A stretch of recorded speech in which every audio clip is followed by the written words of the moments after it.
นี่ค่ะลูกศิษย์ลูกหาเนาะค่ะพากันสงน้ำหลวงปู่ค่ะ2094นะครับรถถึงต้นไม้ในเด้อเพราะว่ารถรถติดออกฉะนั้นเอาพระอนุญาตเด้อขออนุญาตขยับรถออกถึงต้นไม้เพราะว่าข้อให้ผู้อยู่ทางในขยับออกนะครับผู้จะฟ้องรถอย่างนี้เนี่ยขยับถึงต้นไม้ในเด้อเอาคอยมากเป็นเอาคอยเด้อพี่น้องว่าท่านใดผู้ใดว่าท่านใดสงน้ำรถน้ำพ่อพ่อกับรถตู้กับคอยเก่าแถวกับมาเด้อวันนี้เด้อคอยเห็นแถวกับมารับกับมาเรื่อยๆมีคนในช่วงนี้เนาะช่วงนี้กับพี่น้องเป็นหกคอยบางไปแล้วว่ามันบางว่ามันนั่นดอกกับวันนี้ไปใช้ดอกยืนอยู่ที่เท่าไหร่ก็พูดถึงไปสงรถตู้เลยรถน้ำพ่อพ่อรถตู้เลยก็จะใช้แต่ได้ไปนั่งเนาะแต่สมมติไปเลยนะรถตู้จะนั่งไม่พี่น้องนั่งรออยู่ที่ละรอน้ำตาวีกับลูกหลานเนาะ ถูกแขนก็ถูกแขนนี่ถูกแขน จาทวีสุย่อยพร้อมทั้งลูกหลานได้มาสงน้ำพระพุทธรูปและมาสงน้ำหลวงปู่บุญมีน้ำมันขอพ่อจากหลวงปู่แล้วหลวงปู่ก็จะให้พี่ให้น้องหลวงปู่ก็จะให้พี่ให้น้องอยู่เย็นเป็นสุขนะก็ให้มีพ่อดันตะไลในมาไก่มาไก่เอาทำบุญพระนางเอาตัวหนังสือยิ้มเดี๋ยวมันผมเขียนที่อ่านตัวมันจะผมเขียนมันเป็นผมมันมีตะไลเส้นไปนะอันเนี้ยพระนางเขียนว่าเอามาไปไหนครับพี่เอามาไปหลังที่พักผมก็อันนั้นฉันเดี๋ยวตัวแมงเราให้เพียงเป็นเขียนงามแล้วให้เธอไปเขียนว่าอันนี้เป็นหนังสือคนดีเอามาแล้วอันนี้ผู้ต่อไปนี่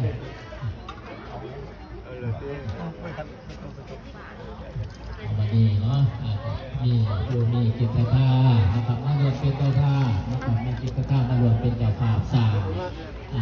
เจดีย์สีกำพร้าเนาะเจดีย์สีกำพร้าที่ว่าพระราชจำลองกับหลวงปู่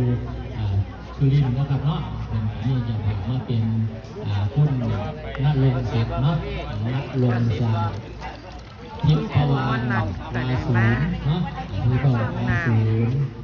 พร้อมครอบครัวเนาะพร้อมครอบครัวอีกก็400 บาทขออนุโมทนาสาธุกับผู้สมบูรณ์เด้อคุณณรงค์ศักดิ์ทิพวรรณมาศูนย์นะครับเนาะขอบคุณของเพื่อนถึงมีแต่ความทุกข์ก็จะเริ่มปรารถนาในทันใดสมความมุ่งมั่นปรารถนาให้อยู่เย็นเป็นสุขมาสร้างปฏิบีเลยปรารถนาในที่เราเป็นได้สมความมุ่งมั่นปรารถนาเห็นนั้นให้ได้เห็นใหญ่ๆงามๆสูงๆขึ้นไปเข้าสีสันดีๆเนี่ยสูง30 กว่าเมตรก็ถึงน้องเลยเพราะว่าในซอยที่นี่เขาถามว่าต้องถึงหมายเป็นไหนพ่อ20 เมตรก็ไม่แดดแล้วนะครับ30 กว่าเมตรเนาะ30 กว่าเมตรรูปงามครับ30 กว่าเมตรกว้าง14 เมตรเป็นการได้มาสงน้14 คูณ 14เดี๋ยวแปดได้14 เมตรเนาะ14 เมตรนี่คือตอนนี้ตัวว่าท่านอยากสวยแต่ต้องเป็นอย่างนี้รถไก่รอดก็เพียงผู้ช่วยก็ไปเอาคุณแม่เด้อเอาคุณย่าสอนคุณย่าต้องคอยขยับเข้ามาแล้วโดยท่านขอขยับเข้ามาแล้ว5 เดือนกันแล้วหลวงปู่ก็จะได้มาขยับมาหุ่นเนาะมาเห็นแล้วก็กับมดหลวงปู่ขอท่านี่เนาะการผูกแขนเนาะคอยยืนหลับนี่แล้วไงเนาะการผูกแขนเนี่ยมดหลวงปู่เป็นข้างในใช่ครับมีมดหลวงปู่เป็นลูกอยู่นี่เนาะค่ะหลายผักหลายแนวหลายผัก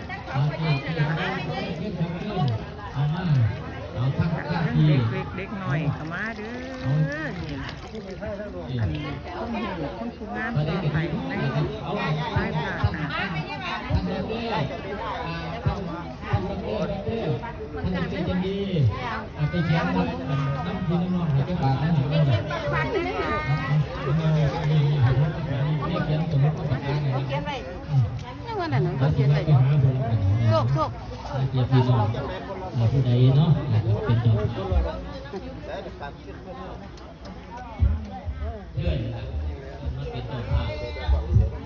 ตามกำลังศรัทธาโดดก็ได้ว่าหน่อยว่าหลายนะครับเด้อก็ได้ว่าหน่